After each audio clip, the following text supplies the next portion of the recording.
Like the video, subscribe to the channel and press the bell icon for latest video update. Hello students, हम inorganic chemistry के lesson number 2 solution के बारे में पढ़ रहे थे। लेसन कंप्लीट हो चुका है।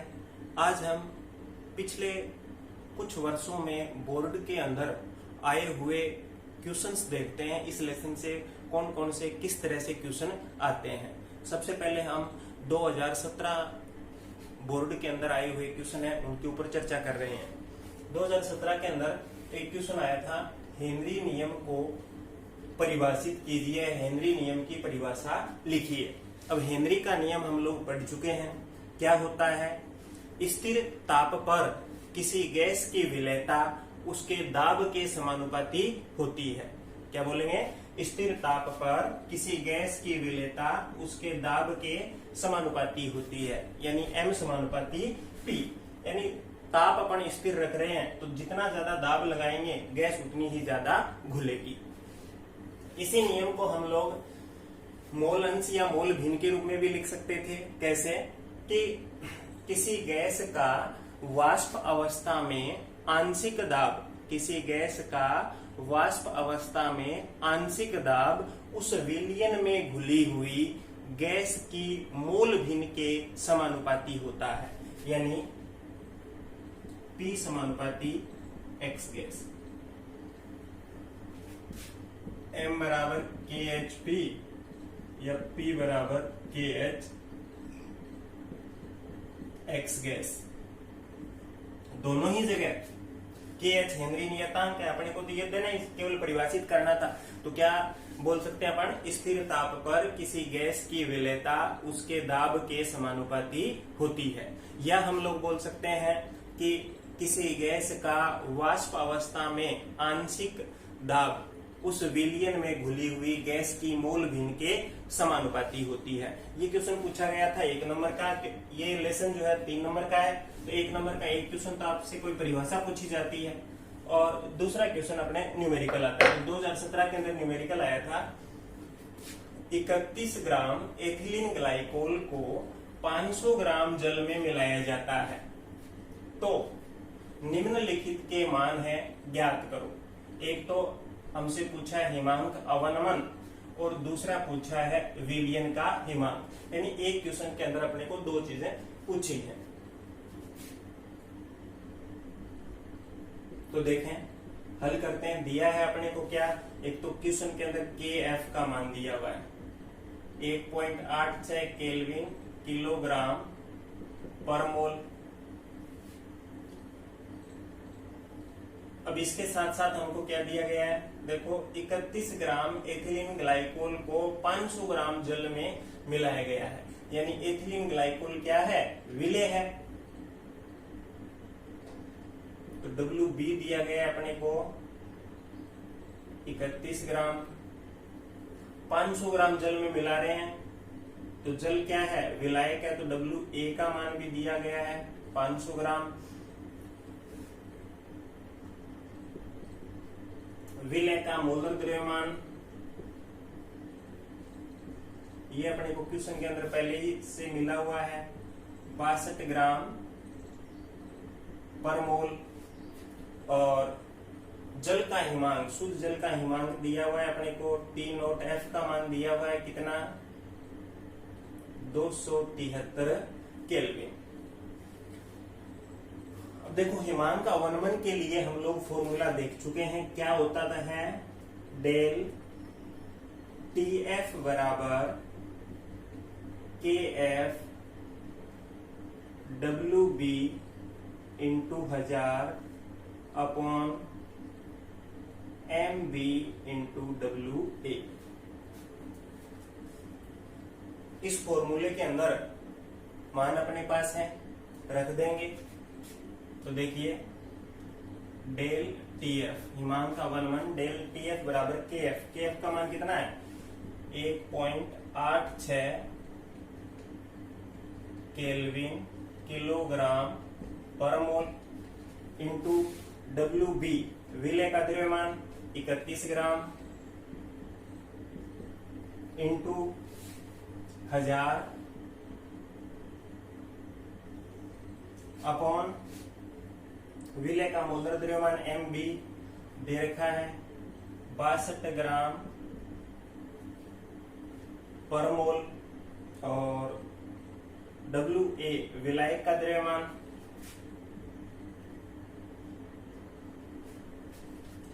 कितना है 500 ग्राम। अब देखो यहाँ हम लोग ये मान अपने पास ग्राम में या किलोग्राम में, देखो जब फॉर्मूला मोललता हमने पढ़ी थी तो उस समय ग्राम को किलोग्राम में बदलने के लिए 1000 का भाग दे दिया था तो ऊपर चला गया था। तो यहाँ 500 ये क्या है 500 अपॉन 1000 है ये, तो ये ग्राम में नहीं किलोग्राम में है, क्योंकि ग्राम को किलोग्राम में पहले ही अपन चेंज कर चुके हैं। अब देखिए ग्राम से ग्राम मोल, किलोग्राम से किलोग्राम। अब देख लो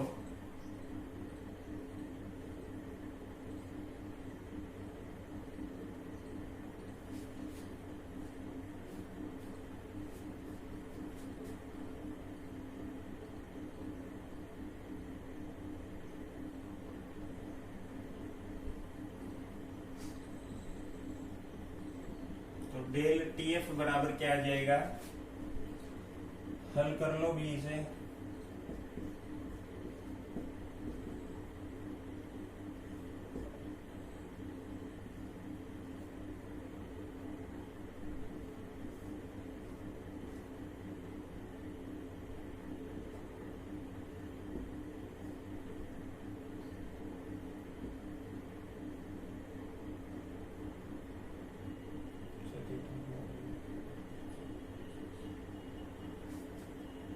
यह क्या 57.66 अपॉन 31 और मात्र क्या बचा केल्विन।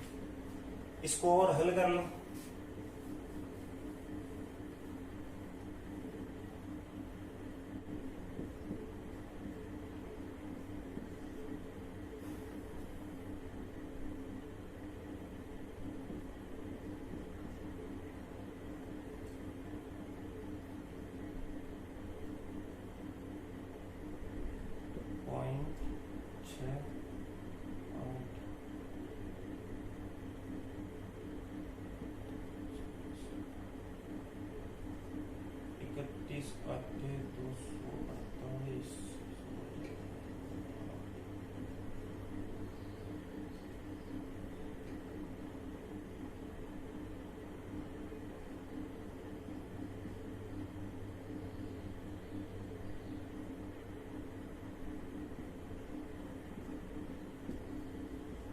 तो ये आ गया डेल TF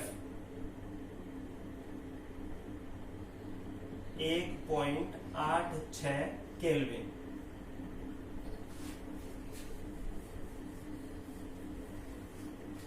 तो देखें अपने को पहला क्या पूछा था, हिमांक अवनमन।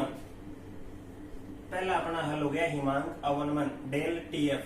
हिमांक अवनमन का मान कितना आया 1.86 केल्विन। दूसरा अपने को पूछा है विलियन का हिमांक। तो देखिए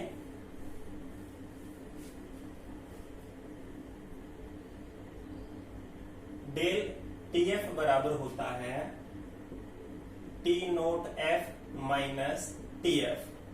डेल TF तो यहाँ है वही हिमांक अवनमन है, T0F शुद्ध विलायक का हिमांक यानी जल का हिमांक, और TF विलियन का हिमांक। अपने को विलियन का हिमांक पूछा है तो TF बराबर क्या हो जाएगा T0F minus del TF। T0F यानी शुद्ध जल का हिमांक क्वेश्चन के अंदर दिया है अपने को 273 केल्विन माइनस डेल TF, तो अपने पास आया 1.86 केल्विन।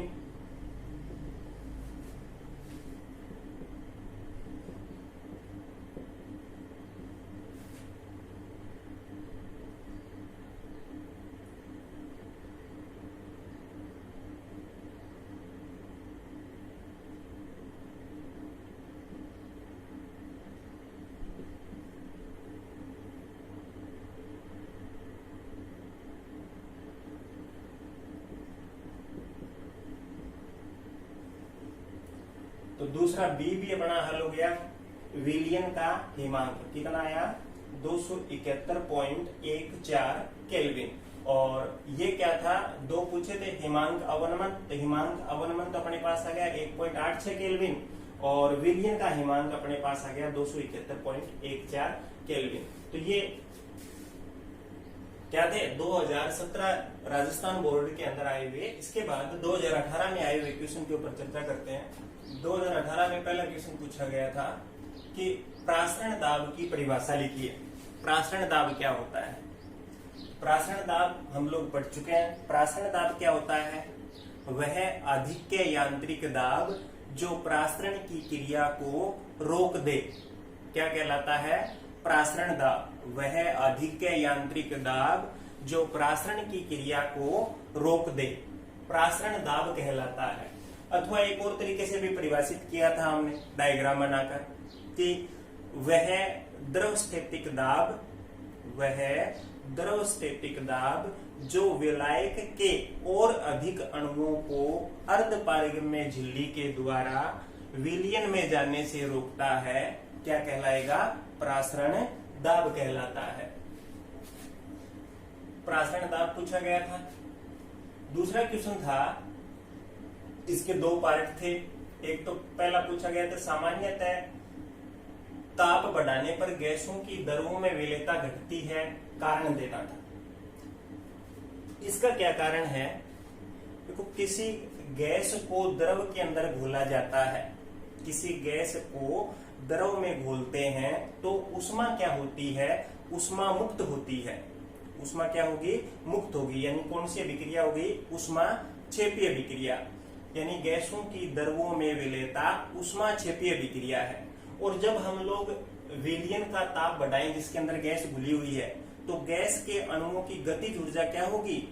उनकी गति बढ़ेगी। गति बढ़ने के कारण विलेयता क्या होगी? गैस के अणु है बाहर निकलेंगे तो विलेयता क्या हो जाएगी? घट जाएगी। तो ताप बढ़ाने पर गैसों की दरों में विलेयता किसके कारण? गैस के अणुओं की गतिज ऊर्जा बढ़ने के कारण घटती है। और ऐसा क्यों होता है? क्योंकि विलेयता वो कौन सी अभिक्रिया होती है? उष्मा क्षेपीय अभिक्रिया होती है। उष्मा क्षेपीय अभिक्रिया को ताप बढ़ाने पर विलेयता अपने आप घट जाएगी। लेकिन इसमें अपवाद भी है। हाइड्रोजन और हीलियम स्थिर दाब के ऊपर यदि ताप बढ़ाया जाए तो इन गैसों की विलेयता क्या होती है? बढ़ती है। बाकी सभी गैसों की विलेयता ताप बढ़ाने पर क्या होगी? घटेगी। और इसका दूसरा पार्ट पूछा गया था कि 5% NaCl के 200 ml विलयन बनाने हेतु कितने ग्राम NaCl की आवश्यकता होगी? परसेंटेज वेट अपॉन वॉल्यूम, यानी द्रव्यमान आयतन प्रतिशत पूछा गया है। और द्रव्यमान आयतन प्रतिशत का फॉर्मूला विलय का द्रव्यमान अपॉन विलयन का आयतन इंटू 100। क्वेश्चन के अंदर अपने को क्या क्या दिया हुआ है? तो द्रव्यमान आयतन प्रतिशत ही दिया हुआ है 5%। और इसके साथ साथ NaCl के 200 ml विलयन, यानी विलयन का आयतन दिया हुआ है 200 ml। और पूछा क्या है हम लोगों से कि 5% सॉल्यूशन बनाने के लिए 5% 200 ml विलयन बनाए तो विलय का द्रव्यमान कितना चाहिए? NaCl कितना चाहिए? मान रख देंगे।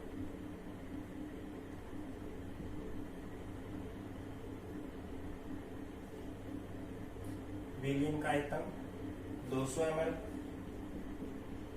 इंटू 100, WB बराबर 10 ग्राम। यानी 5% NaCl का 200 ml विलयन बनाएं तो अपने को सोडियम क्लोराइड की कितनी आवश्यकता होगी? 10 ग्राम NaCl अपने को चाहिए होगा। तो ये 2018 में आए हुए क्वेश्चन थे। 2018 के बाद 19 में आए हुए क्वेश्चन। पहला क्वेश्चन आया था स्थिर क्वाथी मिश्रण की परिभाषा लिखिए। तो स्थिर क्वाथी मिश्रण हम लोग पढ़ चुके हैं, दो प्रकार के होते हैं, एक तो अधिकतम क्वथनांकी स्थिर क्वाथी मिश्रण और दूसरा न्यूनतम क्वथनांकी स्थिर क्वाथी मिश्रण।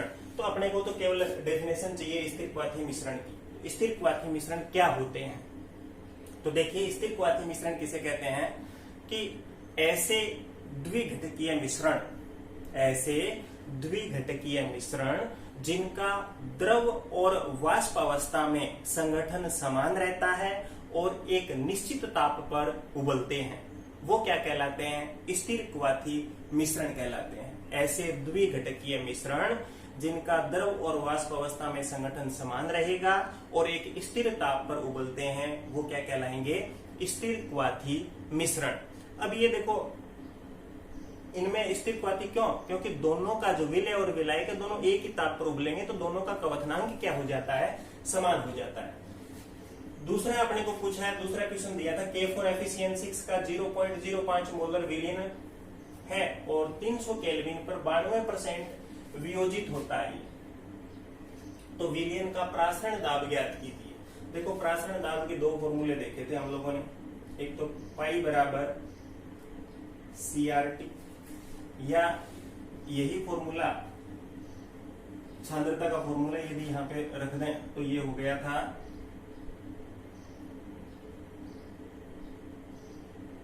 WBRT MB into V।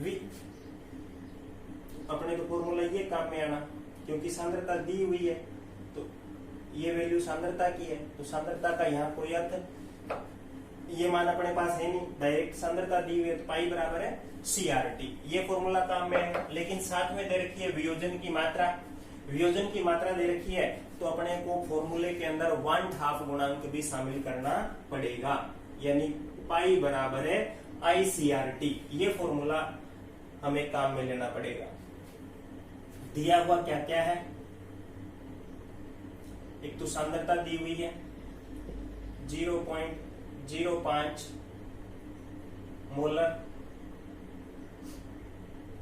Molar, या इसको लिख सकते हैं अपन मोल पर लीटर। टेम्परेचर दिया हुआ है 300 केल्विन। वियोजन की मात्रा अल्फा दी हुई है 92%। और क्या दिया हुआ है? गैस नियतांक R का मान दिया हुआ है। तो सबसे पहले ये फॉर्मूला काम में लेने से पहले, प्रासरण दाब ज्ञात करने से पहले अपने को 1/2 गुणांक I का मान ज्ञात करना पड़ेगा। और वियोजन की मात्रा अल्फा का हम लोगों ने फॉर्मूला देखा था, अल्फा बराबर I-1/n-1। अल्फा का मान अपने पास है यहाँ पे, n का मान नहीं है। देखो,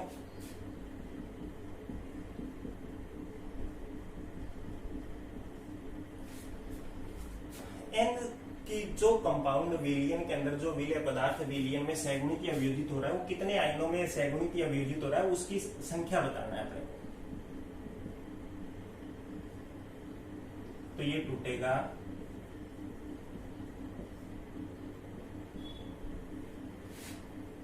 4K पॉजिटिव और Fe6 4 नेगेटिव।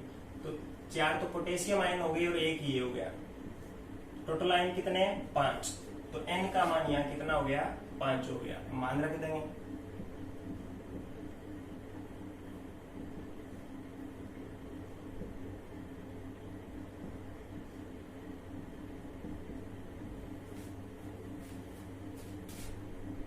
तो देखो ये हो गया 92/100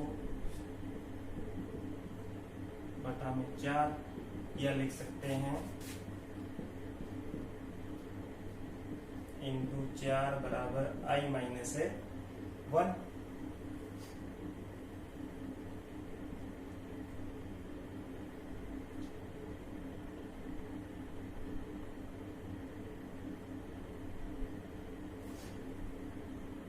या I बराबर -1 इधर ले आएंगे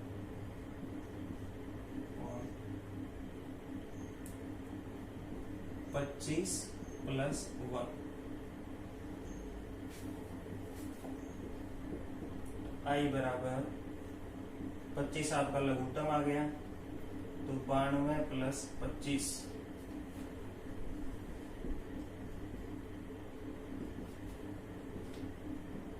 117/25। इसको हल कर लो।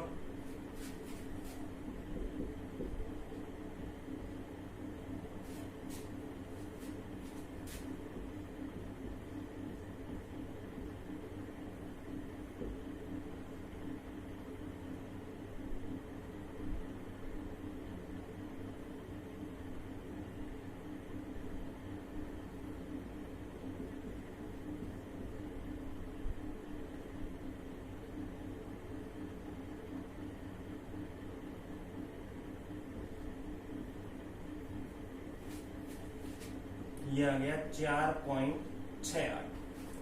तो 1/2 गुणांक आई का मान अपने पास कितना आ गया? 4.68।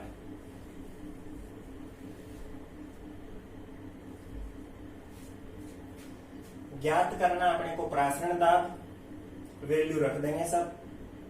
तो पाई बराबर 4.68 इंटू सांद्रता कितनी है? 0.05 मोल प्रति लीटर इंटू गैस नियतांक 0.0821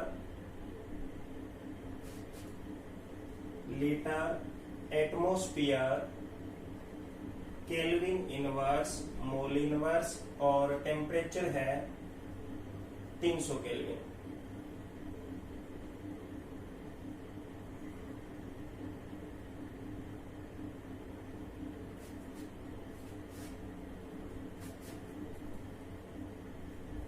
यहां से अपना प्रासरण दाब आ जाएगा एटमॉस्फेयर में, ये लगभग 5 पॉइंट समथिंग आएगा। आप गुना करके चेक कर लेना। तो दूसरा क्वेश्चन क्या पूछा था? विलयन का प्रासरण दाब पूछा था और वियोजन की मात्रा दी हुई थी। तो वियोजन की मात्रा दी हुई थी तो फॉर्मूले के अंदर अपने को 1/2 गुणांक आई को सम्मिलित करना पड़ेगा। इसलिए इस फॉर्मूले में मान रखने से पहले हम लोगों ने आई का मान ज्ञात किया, और इसके लिए वियोजन की मात्रा का फॉर्मूला हम लोग पहले पढ़ चुके हैं। एल्फा बराबर I-1/n-1 होता है। एल्फा का मान दिया हुआ था 92/100। ये जो कंपाउंड है 5 आयनों में टूटेगा तो n का मान हो गया 5। ये मान रखा, इसको हल किया तो आई का मान आया 4.68। अब ये सभी वैल्यू यहाँ पे रख दी, तो प्रासरण दाब 5 पॉइंट समथिंग अपने को प्राप्त हो जाएगा। ये 2019 के अंदर क्वेश्चन पूछे गए थे।